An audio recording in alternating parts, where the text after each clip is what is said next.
Eita, cara quer saber? Cara quer saber é muito bom, ó, é bom demais. Olá pessoal, tudo bem com vocês? Aqui é o professor Otim. Vamos continuar nosso conteúdo de gases. Agora vamos falar da equação de Clapeyron, ou a equação ideal dos gases. Então, o que significa isso? A relação PV sobre T sempre vai ser constante para um gás ideal. Como nós vimos na aula passada, nós temos três tipos de leis empíricas, que são a lei de Charles, a lei de Boyle e a lei de Gay-Lussac. Portanto, vamos considerar a seguinte coisa. Se PV sobre T é constante para todos os gases ideais, vamos considerar a seguinte coisa. Vamos considerar a CNTP, ou seja, condições normais de temperatura e pressão. Ou seja, 1 atm e 0 graus Celsius. Vamos substituir o valor do volume na CNTP nessa expressão. Então, o que é que nós temos? Pressão a gente substitui por 1 atm. O volume nós substituímos pelo volume molar nas condições normais de temperatura e pressão. 22,4 litros por mol. E a temperatura convertida de Celsius para Kelvin, que é quanto? 273 Kelvin. E a gente obtém o seguinte valor. 0,082 atm litro sobre mol Kelvin. Essa constante nós chamamos de constante universal dos gases. E a gente apresenta pela letra R. Pode variar o valor da unidade? Com certeza. É preciso lembrar que algumas questões podem lhe pedir uma conversão de unidades. Como, por exemplo, você pode encontrar também esse valor de R como sendo 8,314 joules dividido por mol Kelvin. Se a gente considerar o produto atm litro, que nada mais é do que trabalho. O que é o trabalho que vocês viram lá na aula de mecânica? Trabalho é pressão vezes o volume. Portanto, quando convertemos essa unidade para joules, nós temos esse tipo de constante. Mas não se preocupe não que nos exercícios nós vamos ver que existem diferentes formas de você interconverter as constantes. Então, pessoal, nós agora descobrimos que a constante, aquela constante que nós vimos lá nas aulas de leis empíricas dos gases, nós chamamos aquela reação constante de K. A gente já sabe que agora que é o R. Então veja só. Quando nós temos 1 mol de gás, o produto PV dividido por T é sempre igual a R. Para 1 mol. Para 2 mols, nós temos PV igual a 2 vezes RT. Agora vamos considerar o enésimo mol, ou seja, para N mols de gás, nós vamos ter essa expressão, PV igual a nRT. Ou seja, nós deduzimos por indução a equação de Clapeyron. Então, como eu falei para vocês, essa equação de Clapeyron, ou a equação dos gases ideais, PV igual a nRT. Puxa vida, nunca ri tanto. Então, vamos agora olhar com mais cuidado as leis empíricas em função da equação de Clapeyron. Vamos lembrar da lei de Boyle. A lei de Boyle significa dizer o quê? Que a temperatura é constante. Ora, para uma massa fixa de gás, se nós estamos fixando o número de gás, nós estamos fixando também o número de mols. Portanto, N é constante. R, constante. E T, constante. Então, tudo isso daqui participa daquela constante que nós falávamos nas leis empíricas. Portanto, como é que vai ficar? PV igual a K. Sendo que o K é o produto nRT. Então, veja. A partir de uma isoterma, eu posso determinar, sabendo a temperatura, e sabendo também a constante universal dos gases, eu posso determinar o número de mols de gás que está lá dentro. Ou o contrário. Eu sabendo o número de mols e sabendo a constante, eu sei qual a temperatura. Agora vamos ver a lei de Charles. A lei de Charles é volume constante. Então, como é que eu coloco o volume constante aqui? Divido V em ambos os lados. Então, P vai ser igual a NR sobre V vezes T. Aquela constante da lei de Charles naquela reta, num gráfico P versus T, é exatamente isso aqui. Essa é a constante. Produto no número de mols pela constante universal dos gases dividido pelo volume que o gás ocupa dentro do recipiente. Analogamente, a gente pode fazer essa mesma análise para a lei de Gay-Lussac. Só que Gay-Lussac é o quê? Pressão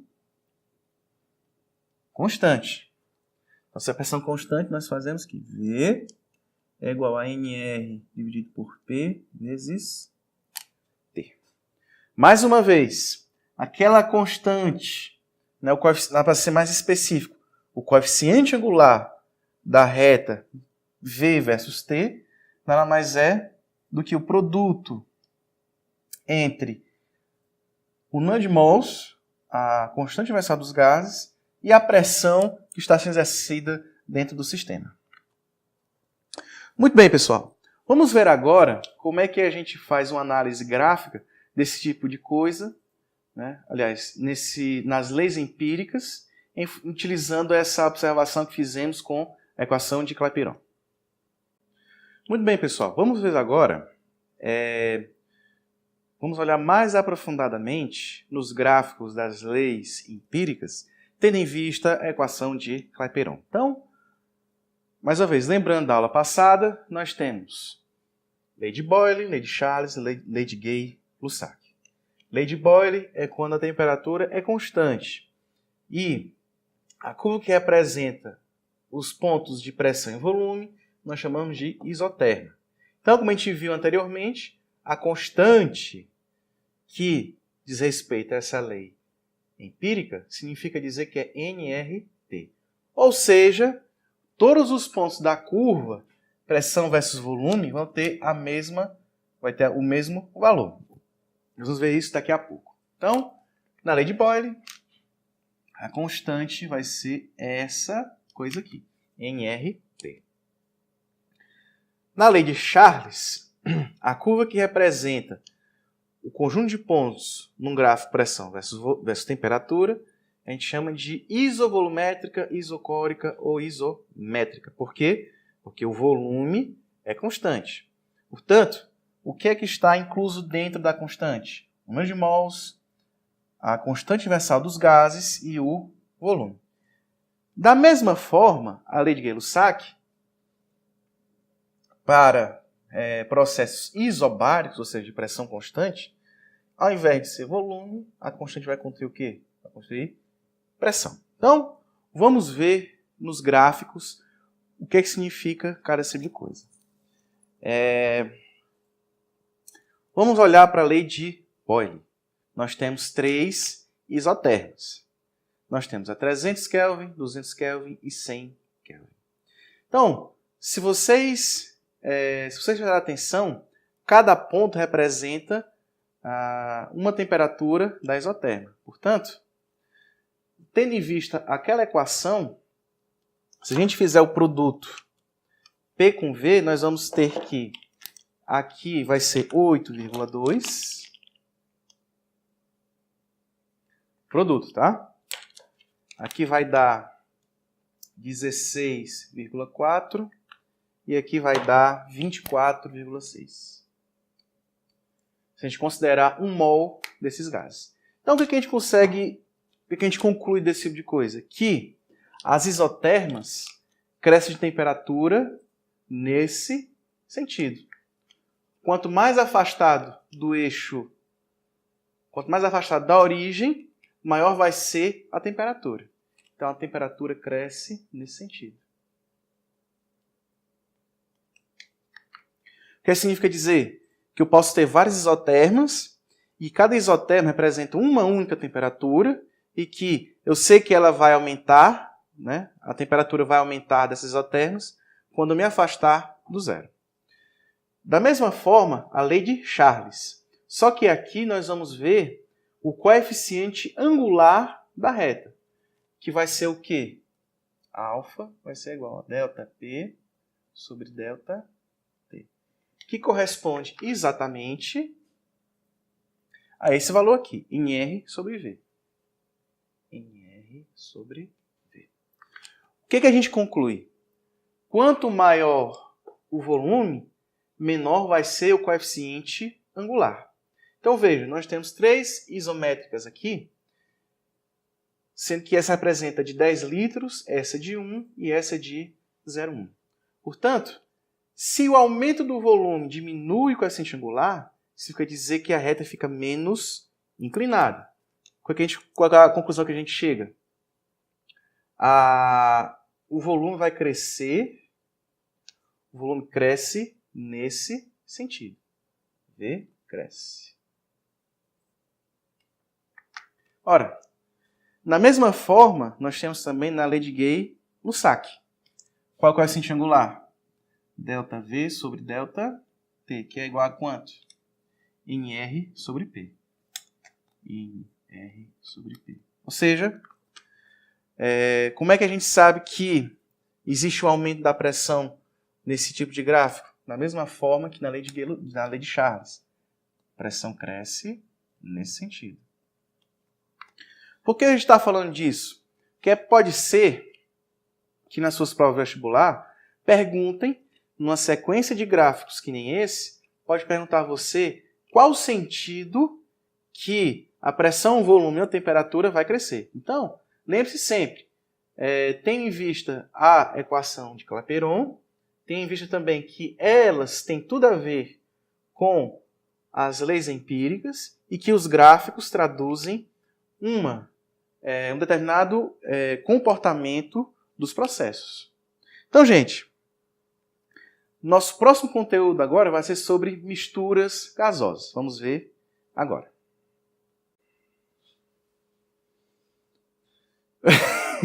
Foi? Muito bem, pessoal. Agora vamos falar de misturas gasosas.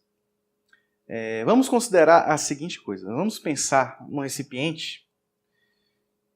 O recipiente está mais torto que a Torre de Pisa. E nós temos a mistura de 2 gases aqui dentro. Nós temos gás hélio e gás neônio. O gás hélio eu coloquei 0,4 mol dentro desse recipiente. Enquanto que o neônio eu coloquei 0,6 mol. O volume desse cilindro, vamos considerar 10 litros. E eu tenho um equipamento chamado pressiômetro, ou seja, um medidor de pressão. E ele está dando 3 atm. A pergunta é, como eu consigo determinar a pressão individual de cada gás aqui dentro? E outra pergunta é, como é que eu consigo, se fosse possível, determinar o volume que esse gás ocupa dentro desse cilindro? 2 leis da derivada das misturas gasosas, 2 leis podem responder essas perguntas. A primeira é a lei de Dalton, em que a pressão de um gás, que é exercida dentro de um recipiente, ele vai ser proporcional à pressão total vezes a fração molar. Em outras palavras, se o gás sozinho tivesse pressão, se pudesse exercer pressão sozinho dentro do sistema, ele teria o valor da pressão total vezes a fração molar. Então, como é que seria a equação dessa coisa? Pressão do gás I vai ser igual a fração molar vezes a pressão total. O que é a fração molar? Fração molar vai ser o número de mols da espécie que eu estou estudando dividido pelo número de mols total. No nosso caso, como é que seria? A fração molar do hélio. Vamos pegar o número de mols de hélio, 0,4, dividir pelo número de mols total, que é quanto? Hélio é 0,4, neônio 0,6. Então dá 1 mol. Então isso aqui é quanto? 0,4. E a fração molar? E a fração molar do neônio vai ser igual a quanto? 0,6 dividido por 1. 0,6 dividido por 1, que vai dar 0,4. 0,6. Se der para ver aí, está ruim. Pois, portanto, a fração molar nada mais é do que uma relação percentual, só que eu não estou colocando 100%. Portanto, a somatória das frações molares vai ser sempre igual a 1. Muito bem. A lei de Amagat vai responder à pergunta do volume ocupado sozinho pelo gás, que seria o quê? O volume parcial vai ser o produto da fração molar desse gás vezes o volume total. Ou seja, se fosse possível medirmos somente a pressão, aliás, o volume parcial, nós calcularíamos utilizando essa equação. Mas vejam só, essa condição de volume parcial é uma condição que é meramente teórica, porque o gás ele vai ocupar todo o espaço dentro do recipiente. Portanto, falar de volumes parciais não tem sentido. Talvez tenha um sentido meramente matemático, mas em se tratando de gases, vale a pena saber, certo? E como é que a gente descobre a pressão total? A pressão total vai ser a somatória de todos os gases que estão dentro do recipiente. Se considerarmos a equação de Clapeyron, o que é que nós temos? Então, olha só, nós vamos substituir pela equação de Clapeyron individualmente cada pressão, isolando o P da relação. Então, nós vamos ter o quê? N1 RT sobre V mais N2 RT sobre V mais N3 RT sobre V e assim por diante. Vamos isolar o número de mols da divisão RT sobre V. O que é que nós vamos ter? N1 mais N2 mais N3. N3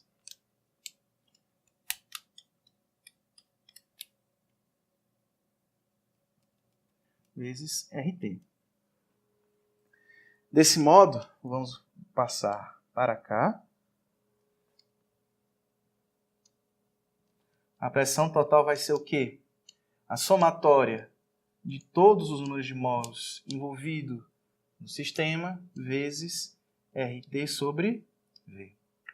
É a mesmíssima equação de Clapeyron, só que considerando mais do que um gás no sistema. Portanto, a pressão total vai ter essa cara aqui. Se você quiser calcular a pressão total de um gás, você pode utilizar essa equação. Muito bem. Agora, vamos finalizar a nossa aula. Vamos falar de densidade absoluta e densidade relativa dos gases. Para quem não se lembra, a densidade é o quê?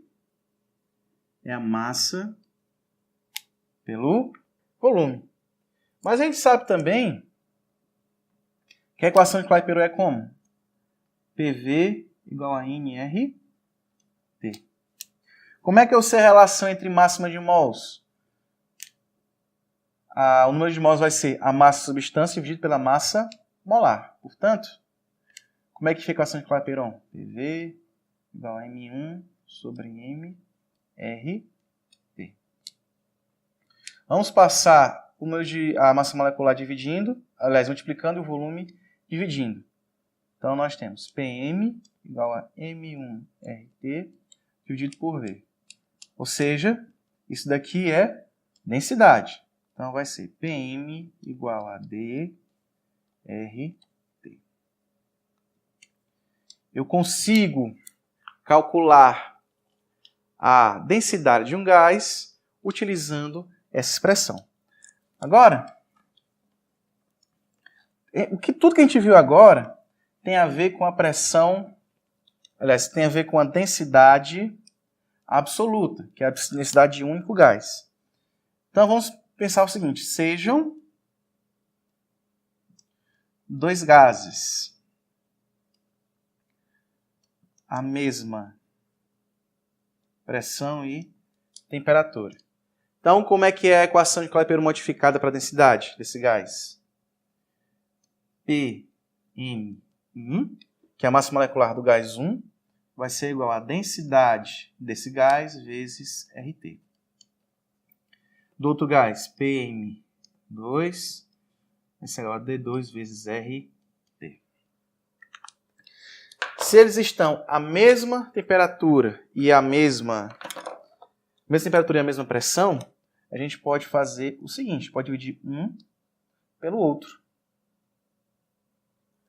E a gente obtém a seguinte equação, que M1 sobre M2 vai ser igual a D1 sobre D2. Essa é a relação que a gente consegue calcular a densidade de um gás em relação a outro. Muito bem, pessoal.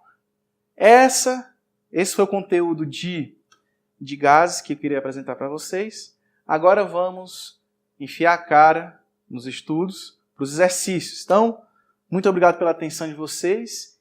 Qualquer dúvida, esteja à disposição. Comentem aí, façam suas dúvidas, perguntas, que o nosso Tião vai... Inclusive já tá quase dançando a Macarena ali atrás de felicidade, né?